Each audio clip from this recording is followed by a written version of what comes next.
Oke, assalamualaikum warahmatullahi wabarakatuh. Selamat berjumpa kembali dengan saya Faiz di channel yang berbahagia ini. Salam sukses, salam bahagia untuk kita semua ya. Sekarang saya akan membicarakan tentang sebuah strategi marketing yang diterapkan oleh oleh sebuah jasa pengiriman ataupun agen pengiriman ya. Ini biasanya agen ataupun mitra ya. Karena kita tahu ya di zaman sekarang itu perang diskon itu udah biasa ya.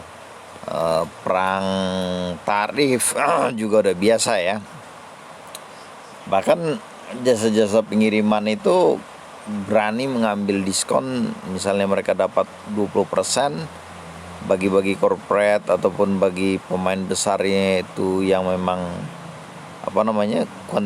kuantiti paketnya besar, itu bisa menekan agen-agen jasa pengiriman atau bahkan jasa pengiriman itu sendiri. Nah, perang diskon ini sebenarnya telah lama ya terjadi ya. Jadi bagi teman-teman di jasa pengiriman juga jangan kaget dalam dunia jasa pengiriman itu bahwa perang diskon itu ada levelnya, ada dua ya, layernya ya. Jadi yang pertama layer perang antara corporate itu sendiri dengan agen. Yang kedua antara agen dan agen. Ya, corporate dengan agen itu bentuknya itu ya, corporate itu biasanya mengasih diskon kepada corporate secara bahkan sebesar komisi yang diberikan kepada agen. Itu banyaklah yang terjadi di jasa-jasa pengiriman. Anda bisa cek sendiri. Yang pemain-pemain lama udah paham lah ini cara-cara bermain corporate ya. Corporate maksudnya perusahaan jasa pengiriman itu tersebut yang berhadapan dengan pengguna jasa pengiriman itu secara corporate. Sehingga yang terjadi bahwa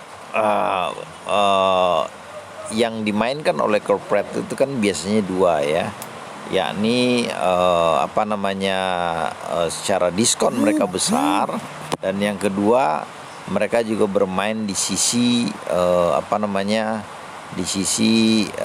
pembayaran tempo. Sehingga jasa-jasa pengiriman kecil ya, pos ataupun mitra itu ataupun agen ini biasanya kewalahan, terbentur oleh modal atau terbentur dengan administrasi yang memang harus rapi ya, atau penagihan dan sebagainya. Sehingga akhirnya mitra ini agak kesulitan ya untuk berhadapan dengan corporate besar yang pada akhirnya corporate itu kan punya standar yang sangat tinggi ya, baik dari kecepatan, penggantian, diskon ataupun pelayanan dan sebagainya. Sehingga yang lebih siap tentu adalah perusahaan jasa pengiriman tersebut.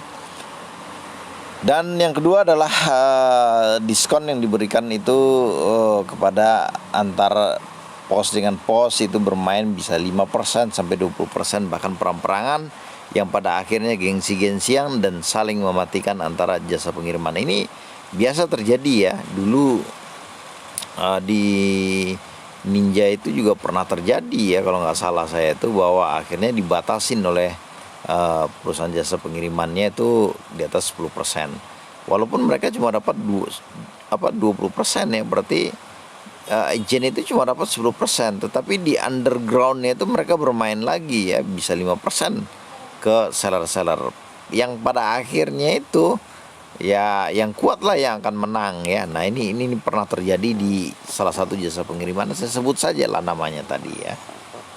Nah karena itu tidak sehat, makanya diambil sebuah tindakan oleh perusahaan jasa pengiriman tersebut ya. Nah selanjutnya ya saya akan bicara sedikit tentang, nah untuk itu maka strategi marketing, strategi untuk mendapatkan customer tidak mudah untuk jasa pengiriman ya, khususnya di agen-agen ini, karena customer itu pada dasarnya menurut pengalaman saya itu tidak akan pernah loyal ya selama keinginan mereka itu terpenuhi. Kalau keinginan mereka aja ada cacat atau bermasalah, mereka walaupun udah bertonton sama kita itu mereka bisa terbang kemana aja. Jadi karena apa, subtitnya terlalu banyak ya. Kalau nggak bisa di sini mereka akan pindah. Ngapain gue tempat lu kan? Kalau di sini nggak bisa untuk memenuhi keinginan gua. Ini yang terjadi ya. Nah,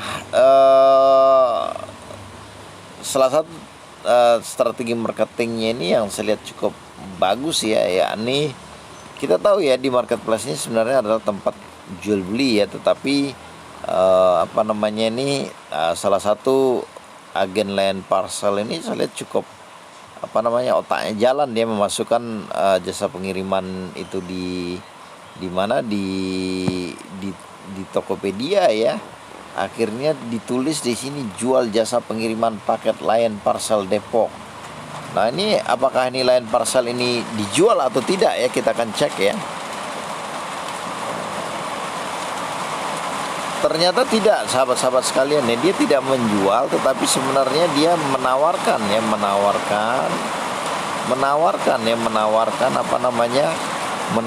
jasa pengiriman dia ya. Nah, ini termasuk strategi marketing yang cukup bagus ya di marketplace, sehingga namanya itu muncul di atas selain kita memakai Google Map dan sebagainya. Mudah-mudahan strategi ini juga bisa diduplikasi sama teman-teman di jasa pengiriman, dan mudah-mudahan juga analisis ini bermanfaat untuk teman-teman. Bagi yang mengambil manfaat dari video ini, silakan Anda sedekahkan saja ke masjid, panti-panti jompo atau rumah-rumah ibadah yang Anda yakini ya. Akhir kata, semoga bermanfaat. Wabillahi taufiq wal hidayah. Assalamualaikum warahmatullahi wabarakatuh.